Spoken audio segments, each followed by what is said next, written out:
Welcome to ABC4 News at 5, everyone. I'm Brian McElhatton. We want to thank you for joining us, and we do begin this evening with breaking news. Just moments ago, a Salt Lake County judge ruled that Layne Bangerter is eligible to serve as lieutenant governor. He's Republican gubernatorial candidate Phil Lyman's running mate and is subject of a lawsuit against sitting Lieutenant Governor Deidre Henderson. ABC4's Annika Johns joins us live outside the courthouse in West Jordan. She's been listening all day. Annika, walk us through this judge's decision, the ineligible decision here.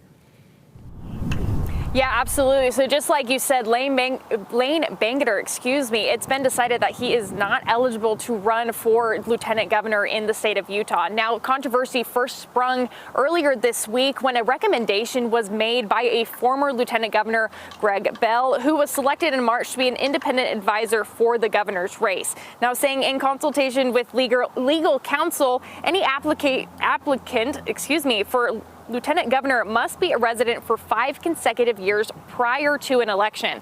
And Bell argues Bangerter does not meet the criteria since he moved back to Utah in 2021 after spending some time living in Idaho. Now, Lyman and Bangerter have since challenged this denial by filing a lawsuit against Lieutenant Governor Henderson and Director of Election Ryan Cowley, arguing Bangerter is eligible to be lieutenant governor due to the Utah State Constitution's ambiguous language, meaning since Bangerter grew up in Utah and lived in the state for over 30 years before his decision to run for election and move to Idaho, he more than meets the 5-year requirement. However, like we said just a few moments ago, Judge Bates ruled in the lieutenant governor's office's favor, saying Bangerter does not meet the constitutional requirements. Here just now you'll be hearing is that judge's ruling.